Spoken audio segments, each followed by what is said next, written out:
আসসালামু আলাইকুম। আমি দেখাবো দুধ পাকন পিঠা। সহজেই দুধ পাকন পিঠা আমি যেভাবে বানানো যায় আজকে সেই পদ্ধতি আপনাদের দেখাবো। আমি প্রথমেই দুধের মধ্যে দিয়ে দিলাম পরিমাণ মতো লবণ,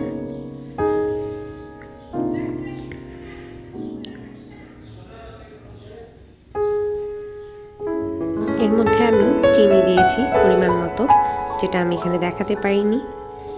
এরপর দিলাম এলাচ,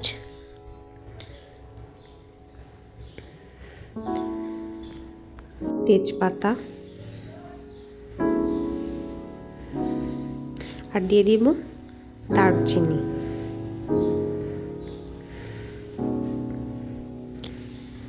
আমি এই দুধ দিয়ে ডো তৈরি করব। এখানে আমি দিয়ে নিলাম চালের গুঁড়া,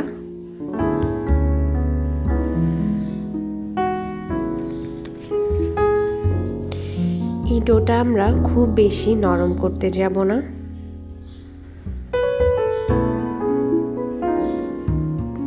আমার ডো রেডি হয়ে গেছে, এখন আমি কিছুক্ষণ ঢেকে রাখবো। এই ডোটা কিছুটা ঠান্ডা হয়ে এলে আমি এর মধ্যে দিয়ে দেব ডিম। ডোটা যদি বেশি শক্ত হয়ে থাকে তাহলে আপনারা ডিমের পরিমাণটা বাড়িয়ে দেবেন। আমি এখানে একটা ডিমই ব্যবহার করেছি। এরপর দিয়ে দেবো সামান্য পরিমাণে ঘি, স্মেলটা ভালো আসবে। আমার ডোটা সম্পূর্ণ রেডি। এবার আমি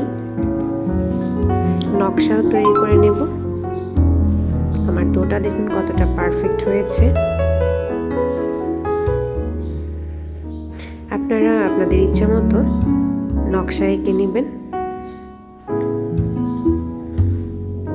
কাঁটা চামচ বা এই ধরনের ছুরির সাহায্যে আপনারা সহজেই নকশা করে নিতে পারবেন, তে দেখতে ভালো লাগে।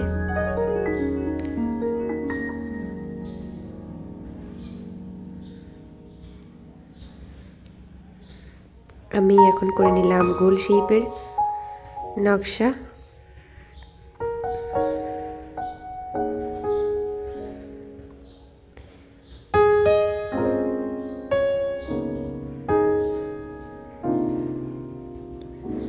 আপনারা আমার মতো করেও নকশা তৈরি করে নিতে পারেন।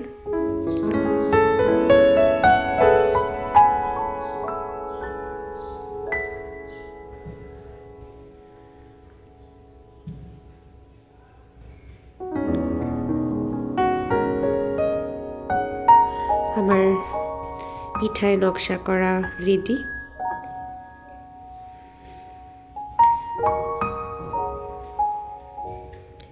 এগুলোকে যত ভালোভাবে ভেজে নেওয়া যাবে পিঠাগুলো খেতে ততটাই মজা হবে। আপনারা চেষ্টা করবেন ডুবো তেলে ভেজে নেওয়ার জন্য। চুলার জালটা খুব বেশিও করা যাবে না এবং খুব কমও করা যাবে না। একটু সময় নিয়ে ভালোভাবে ভাজতে হবে। আমার পিঠাগুলো ভাজা শেষ।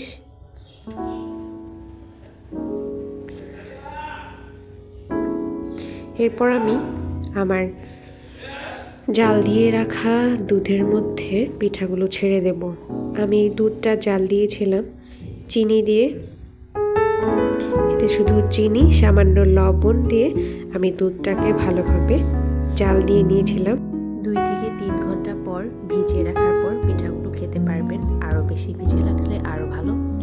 দেখুন পিঠাগুলো কতটা পারফেক্ট হয়েছে।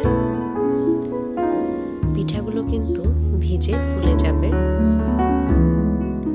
এবং নরম সুস্বাদু হবে। ধন্যবাদ এতক্ষণ আমার ভিডিওটি দেখার জন্য।